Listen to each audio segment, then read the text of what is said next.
fixed. You're working too hard. You're working too hard. You're working too hard. That means prevention fixture. We got just a minute. I wanted to thank these firefighters. Yeah.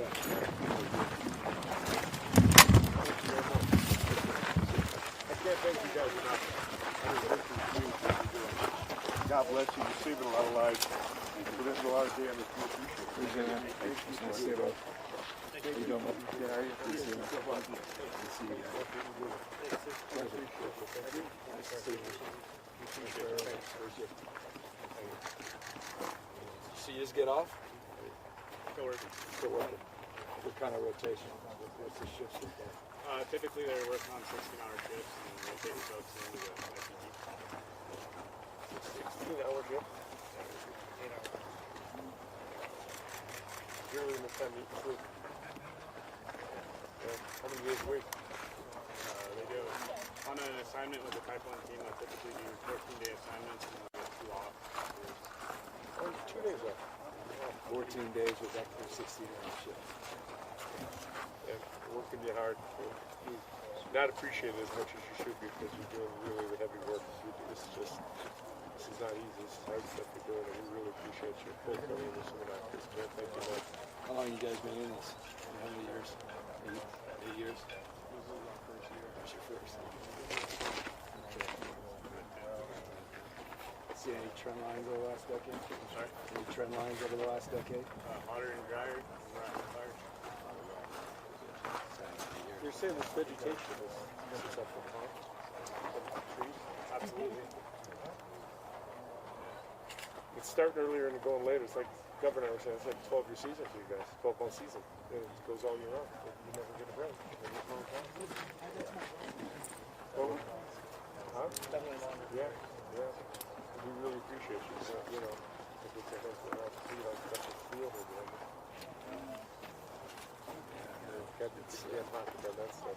Yeah. I was just telling the governor we're at 5,600 fires year to date in California, 480,000 acres burned. This time last year, 125,000, and that was the record revenue. Where we ultimately had over 4.3 million acres, which is just top acres. So it's a whole thing. Every record is broken every single time. And you really look back at these numbers and you see this thing just start to grow. So it's just, and we get into big debates around forest management, fuels, all these issues, and then just the broader trend lines of just the heat and dryness and those larger issues of drought. But you guys walked in with your eyes wide open. Yeah. So thank you. Yours got open not fast. walking away. Yeah. These guys, they've been here a while, but I appreciate you guys saying. Appreciate you guys. Thanks so much. Yeah, thanks for doing Appreciate this. you. Thanks, yeah. Appreciate it, guys. You can't begin to thank you enough. Got a mic stand set up right there.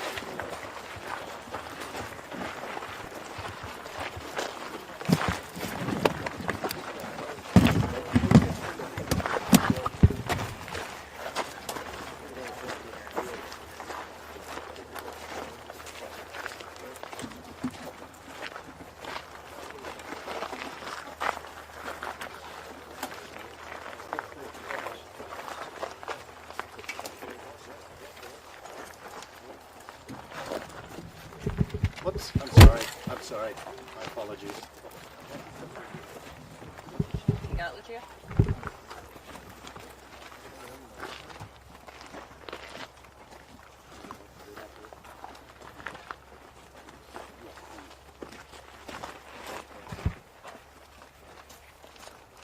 Shine that up. I appreciate it. That's good.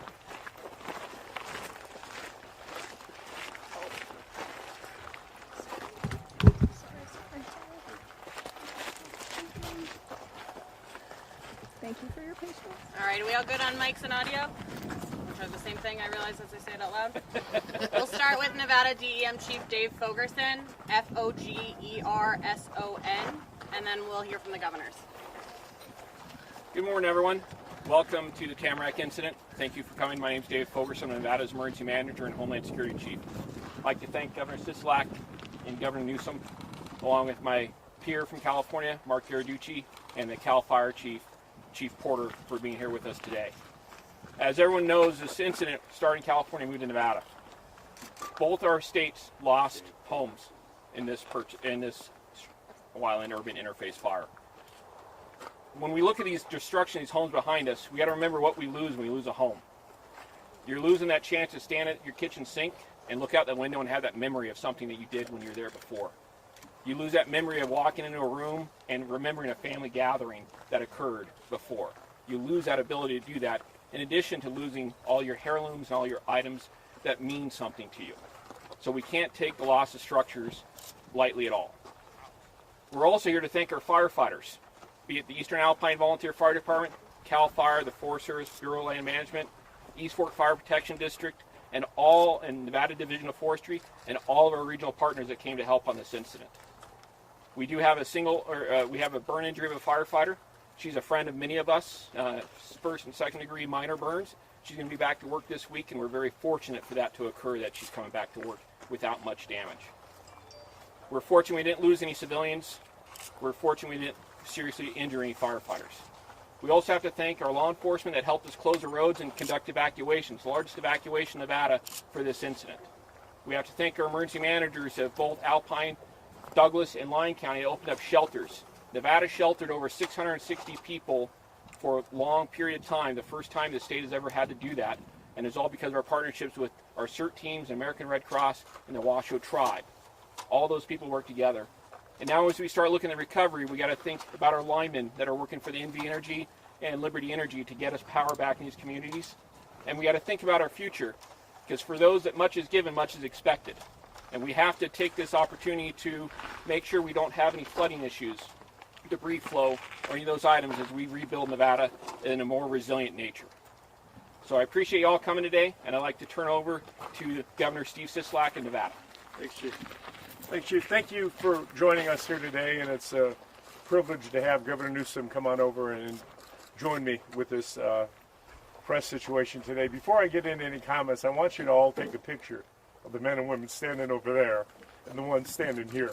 That is the reason that this wasn't more severe than it was, and I cannot begin to thank all of you enough for the work that you're doing. Gavin and I had a chance to talk to them a little bit. They're working 16 on and 8 off, 14 days in a row before they get 2 days off.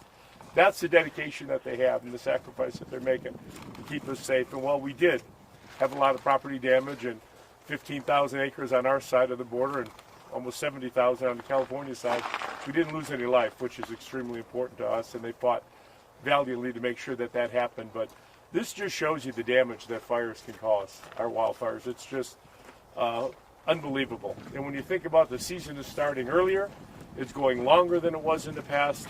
The governor and I were talking, it's almost turned into a 12-month season in terms of fighting these fires. And I know we've been more fortunate on the Nevada side than on the California side. And California should be proud of the work that their governor's done. And I'm here to tell you, he's done an amazing job protecting that state and doing everything we possibly can with very limited resources to save as much as we possibly can. And I'm thankful for having the governor as a partner. I want to reach out to our federal government and say we need some more help. We need more firefighters hired. They got to start paying them more money. I mean, as hard as these folks are working, they deserve to be paid for what they're doing. They're not doing this for the money, I'll guarantee you that. They need to be compensated what they're doing. We need to hire more firefighters. And we need to have a more federally orchestrated, planned response to these fires, because it's not stopping, folks. It's continuing stronger than it was before. And every year it gets more and more intense. And it just shows you the effect that global warming is having on our environment. We need to do more. We need the government's help, the federal government's help in terms of doing more. California is doing a lot. We're doing everything we possibly can on the Nevada side.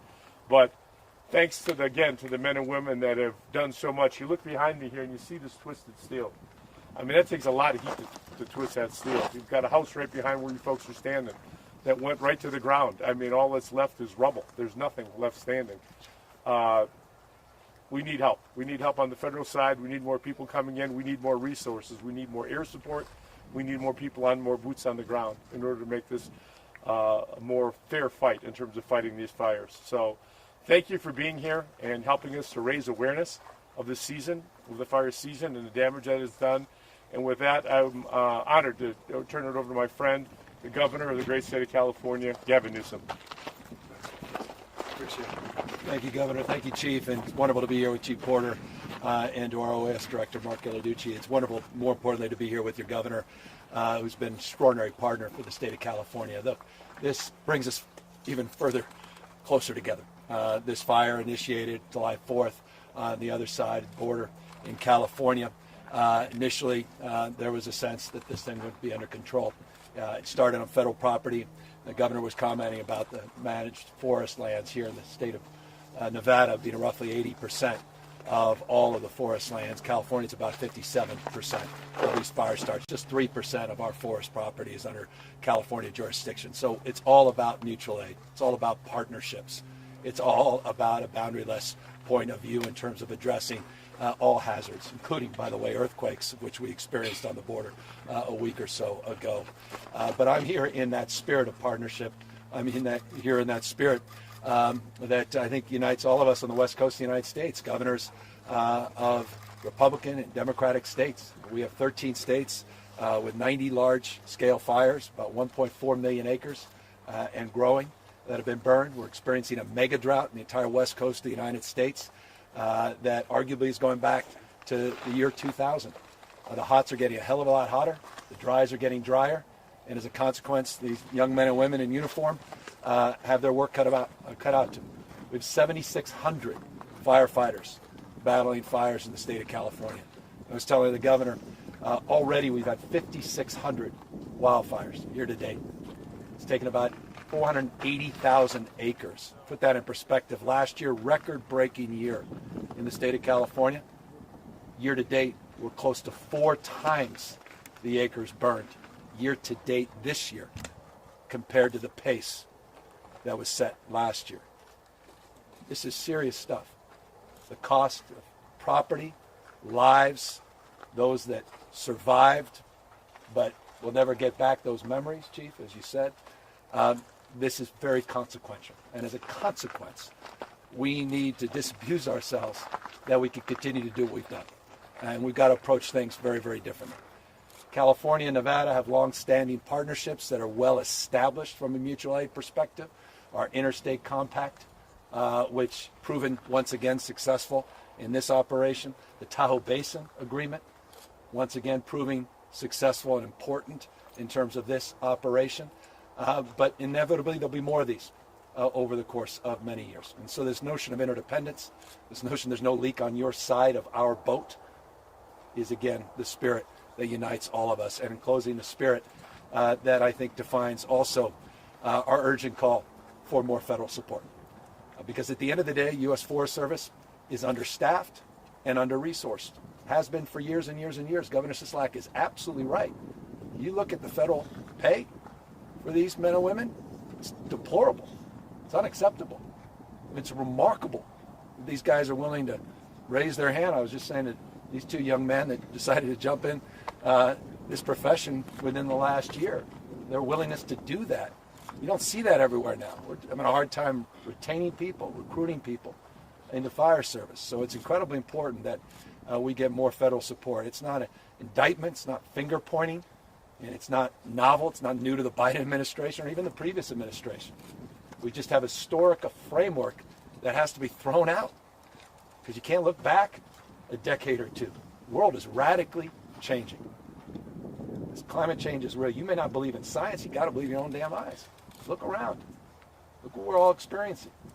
And so, forgive me, this is, at least for us out here on the West Coast, and not just Nevada, but in California, this is one of the most pressing and challenging issues that we'll be facing for years and years and years. Final words. Yes, it's about vegetation management. Yes, it's about forest management. Being more active, prescribe burns. Yes, it's about defensible spaces. Yes, it's about home hardening. Yes, it's about pre-positioning assets. Yes, it's about technology, not just boots on the ground, hand crews, but technology that includes LiDAR technology and satellite technology, predictive technology and weather monitoring. All of that is critical. But it also requires a radically different approach to governance and building partnerships at a different level than we ever have seen before. And that's why I left California for the first time in 2 years to come here to the great state of Nevada with your extraordinary governor, because I just want to thank him for his leadership and for his open hand of partnership with the state of California, and also supporting all the other Western state governors. We look forward to talking to the president, I think, later this week, Mr. Governor, and we'll reinforce this message to the White House as well. But the message from California is thank you to the men and women in uniform here in Nevada. Thank you to leadership in Nevada. Thank you for the excellent job here on the Tamarack fire. 68,000 acres burned, 17 structures were either destroyed or damaged on the California side, but thankfully no lives lost. That, Governor, others are here answering questions. Governors, how has the federal mutual aid system operated so far this year? And I know with the action the Biden administration took about a month ago, has that helped any so far? And I'll let Governor Newsom weigh in as well. What they've done is great. They just aren't doing enough of it. And they're not doing enough because we don't have enough resources. I mean, it's a simple mathematical equation. When we've got this many hundreds of thousands of acres of land to protect, we need more bodies, and we need more air support in order to be effective at doing this. So what we've got has been great, and we could not ask more of the men and women that have been out here fighting it, but we need more. We need more resources. Yeah, and look, CAL FIRE is the largest civilian aerial attack force in the world, and it's not enough. And the governor's absolutely right. We need the federal government to procure more VLATs, as we refer to them, these very large fixed-wing airplanes, DC-10s. We need to make sure that we're building our initial attack force with the dexterity that moves beyond just large-scale VLATs to more targeted technologies that can get in at night, not just during the day and with higher winds. We need more active forest management. That's going to require years and years. It's stubborn. Decades of mismanagement, let's be honest. We got to get in there. Got to build partnerships. The state of California just developed an MOU with the federal government. It's not fully funded, though. We have an MOU to commit to doubling active forest management, but we need it funded. And so those are the specific asks the governor and I specifically made at the White House a few weeks ago, and we'll be following up with later this week. And we shouldn't have to put our leadership in a position to prioritize these fires, because as the governor said, this one didn't start as that big of a situation. And unfortunately, it was prioritized down because they thought it wasn't going to be this bad. If we'd have had enough resources, we could have knocked this one out early and prevented a lot of this damage. On that note, there's been a lot of criticism from residents from Markleeville up there on the Beckworth fire about allowing some of these fires to burn in these smaller communities, rural areas, until they get out of control. What do you have to say to them? Well, I feel, the same way as I said previously about this. We shouldn't have to prioritize. We should have enough resources where we can attack all of them simultaneously. It's easy to play Monday morning quarterback and say, you should have done this, you should have done that. They made the best judgment they could at the time, but they should not be in a position where they have to allocate such very limited resources to such an incredible demand that we have to pick and choose. I couldn't agree more, and I'll just join in the chorus. Look, I'm here to point fingers, great reverence and respect for the U.S. Forest Service. We have incredible partnership with them.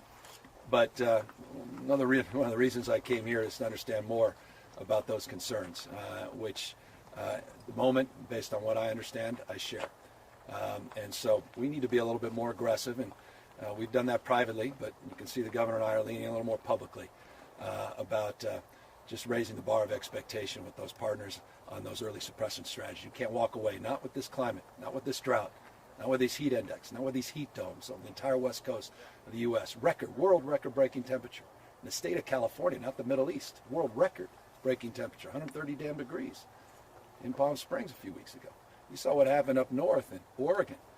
You saw how many people died. Over a couple hundred people died because of the heat index. I mean, this is life and death, and you can't just fight fires the way we did 20, 30, 40 years ago anymore. Does all this forest destruction change the efficacy of carbon offsets as a climate change mitigation strategy? I don't know if it changes the situation. It clearly clarifies the situation that climate change is real. It's getting, as the governor said, hotter. It's getting drier. I mean, all you need to do is look around. Anybody that's denying it, come on down and look at the house behind you here that's gone. Look at the steel that's twisted. It's real. I mean, we need to do more to get out in front of this. We need to do more. We can't affect the temperature, as quickly as we can affect water consumption. We need to be more resourceful with our water resources and to be more, diligent in terms of using them. Because this isn't stopping, as the governor said. It's just getting worse and worse. What he's facing, he's got 4 times what he had this last year at this time. I mean, that's unimaginable. In this drought, I was with the new FEMA director last week. One of our critical dams falls down 26% capacity. We're just in the second year of this new drought. I mean, this is serious. And so, again, forgive the language, but we just have to disabuse ourselves the way we used to do things. Order of magnitude shift in focus, intention, and intentionality, prevention strategies, prepositioning of assets, and partnerships at a whole nother scale. But as it relates to low carbon green growth, California will take a backseat to nobody in accelerating our efforts. And we're not going to back away because of situational challenges of wildfires, and we'll continue to decarbonize our economy. And I'm just really proud California's tentpole in our economy and job creation. We're running an $80 billion operating surplus this year. And it's not despite our low carbon policies, it's because of them. We're very proud of the work we're doing, and we're doubling down. Take a couple more for the Govs. Governor, on the subject of water, California has been going through unprecedented growth for decades, but now even more so in the areas that have been protected. But we've had very, very few new reservoirs to collect water, which means that the reservoirs that we have are even lower than they should be. Is there any talk or any possibility of breaking through to create some more reservoirs for areas? I cite, for example, up in Auburn, their reservoir was built in the 70s when there were 5,000 people there. Yeah. And now the area is vast. Well, we're looking across the spectrum, all the above, including above ground storage. We have a site, literally sites in Colusa County, that will be the first above ground storage off stream that's been invested in decades in the state of California. We set aside billions of dollars in a bond that was passed a number of years ago specifically for that purpose. But we're also looking at groundwater replenishment, water recycling, stormwater capture. We're looking at conjunctive use strategies. We're looking across the spectrum of efficiencies, and we are mindful of different approaches, including some of the remarkable water recycling strategies in Southern California. Forgive me, toilet to tap technologies that have proven themselves at scale. Desal, brackish desal, not just traditional desal, part and parcel of the all above strategy. This year I put $5.1 billion of general fund in this state for more climate and water resiliency, safe drinking water, addressing the immediate needs of many water systems in the state that are stressed, that cannot provide because of the single source well structures, the support with this drought of their constituency. So we're hitting this hard, but I am mindful of water storage. But you can't store with the hydrology that we used to align ourselves with. That hydrology no longer exists. The 50s no longer relevant to the world we're entering into. And that's the most important message I think we need to get across. With the direct firefight, I know last year COVID presented some obstacles in bringing firefighters in. Has that been an obstacle yet at all this year?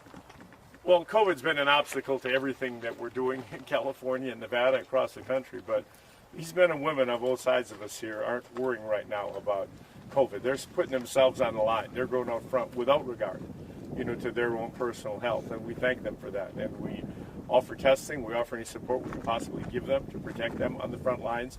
But this is a separate issue, the fires that we're facing. It's just, and what the governor said, you can't store water you don't have. I mean, there's not much precipitation coming down right now, so that makes it difficult. As mentioned earlier, a lot of residents were upset by that initial U.S. Forest Service decision to let the fire be.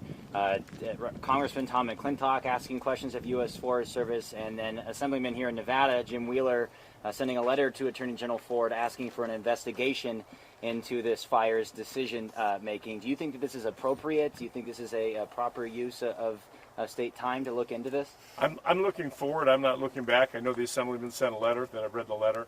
I'm looking forward and thankful for the work that we've got, the cooperation, particularly with Governor Newsom and the great state of California, what they've done in terms of helping us.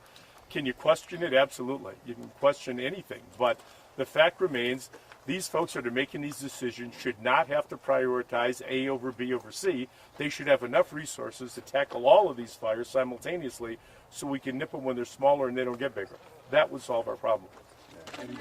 And just to, and forgive me for belaboring this, and it's not even specific to the Tamarack, but across the spectrum, we've got a Dixie Fire, 218,000 acres, very active, just 23% contained up in Plumas and Butte counties right now. In every one of our instances, we have an after-action report, and we take it very seriously. We review what worked and what didn't work, and so that is an active investigation, and we encourage in each fire, each incident, we are committed to that understanding.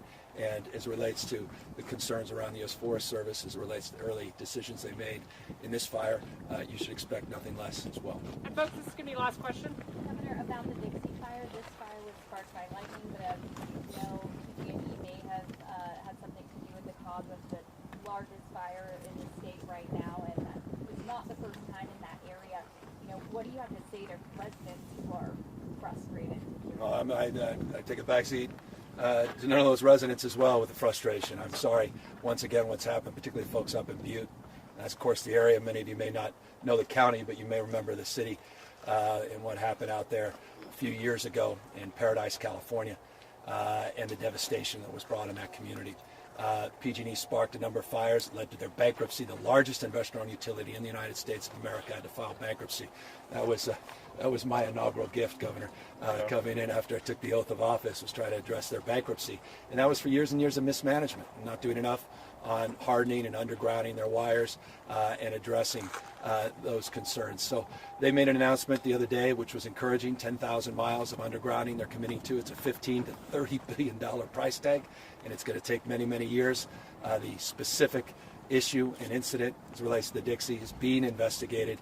I've long, well, put it this way, I abide by the rule. Seek first to understand before you're understood, and we'll watch where that investigation leads before we comment about who's at fault. Thanks for coming out, guys. Thank you, everybody.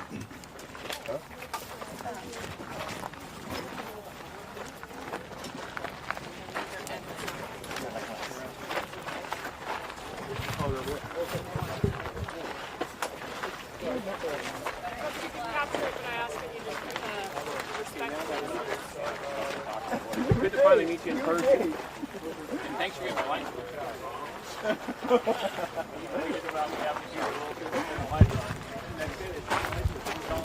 Sorry, Wade.